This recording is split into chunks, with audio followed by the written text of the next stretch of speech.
Hey everyone, I got a lot of requests over the last couple days for a tutorial on how I did the 8-loop Celtic braid that I posted about the other day, so I figured I'd make a video up. I don't really make videos, I make shiny wires and then take pictures of them, but I'll do my best with what I have. I don't have a fancy video camera, I've got a MacBook and a pot light for taking macro shots, so I'll see what I can do.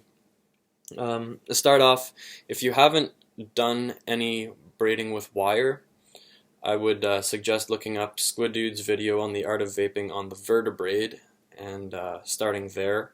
It's probably the most beginner-friendly braiding video, and it makes a great braid. It makes a great vape, and it's a lot easier than what I'm about to show. But anyway, with no further ado, there's no need for an introduction. I'm just going to show you the pattern to try to keep this nice and short. So I've already made my 8 loops and I've got them set up. And with this 8 loop version, it's fairly, it's a simple concept, but there is a lot that you can screw up. Your middle fingers, index fingers, and thumbs are all active, so it's not just one active finger going and grabbing a loop. Like, there's a lot of shifting and playing around when you're making this one. And if somebody can figure out an easier way to do this, please let me know, because it's kind of a pain. But to start this one, you're going to have your thumbs and index fingers loaded, and your ring fingers and pinky fingers loaded, and your middle fingers free. So whatever you do on your right hand, you do the opposite with your left hand. So say I take a loop underneath another loop on my right, I'm going to take that same loop over top of the other loop on my left. So the pattern for this one, I'll try to show it so that the camera can see it here with the light that I have. My middle finger is going to pass underneath the loop on my ring finger and bring that through. Then I'm going to shift 1, 2, 3.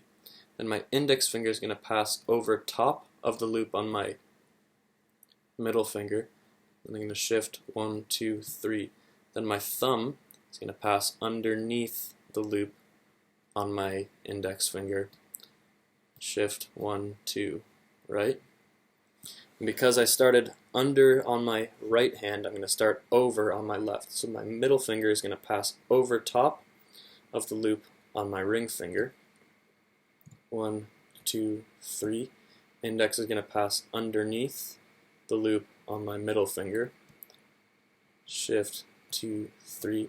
Then my thumb is going to pass over top of the loop on my index. Shift 2. Because this one finished on top and this one finished underneath, my left hand loop is going to pass underneath my right hand loop, and then you tighten. So what I like to do is I like to make sure that everything's sitting nice and parallel, and then just give it a light tightening. You don't want to crank it super tight with this braid, because you can take it from a really nice looking braid to something that's all mangled and ugly. So I'm going to run through that a couple more times, and then I'm going to do it a little bit more quickly to show you that it's not like hopeless, endless braiding process. Like, you can speed it up, but it takes a little while to get into the groove. So again, middle finger underneath the loop on my ring finger on my right. So I always go under on my right and over on my left. That's just how I do it. So underneath to start here. Shift 2, 3, index goes over.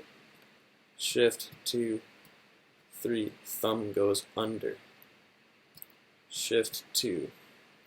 And then on this hand, over, shift 2, 3, index under, shift 2, 3, thumb over, shift 2, thumb, or the left loop underneath the right loop. Make sure it's all smooth, and then give it one little cinch. Again, middle finger under, shift 2, 3, index finger over, shift 2, 3, thumb under, shift 2. Other hand, middle finger over, shift 2, 3, index finger under, shift 2, 3, thumb over, shift 2, left, under, right. So like, again, just to show you it's not completely hopeless, you can speed this up once you figure it out. I mean, I'm not a piano player, so I haven't quite gotten to the point where I can do them both at the same time, but I mean, you can do it a little bit quicker and you don't have to speak it out every move. Like, you can get to the point where you just kind of get a feel for it and it moves a little bit quicker. But I mean, it's a long process to make such a beautiful braid at the end, and I still haven't had the chance to actually vape on them yet because I'm waiting on an ohm reader and another mod to come in. But I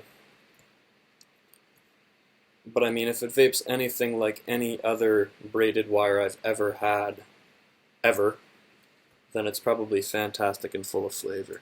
And with the amount of pockets on it, like I can't see it not being a delicious vape. So anyway, I just figured I'd share that.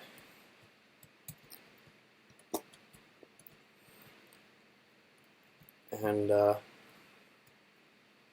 hopefully it helps to answer some questions for some people that were asking about it.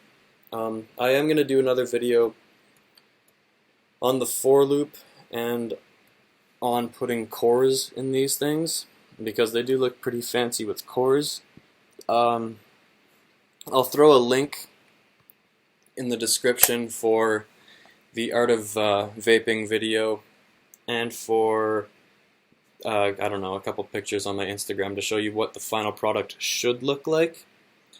And any comments or questions, you can just throw them in the comments or instant message me somewhere. I hope you enjoyed the video. I hope it helps answer some questions. Have a great one.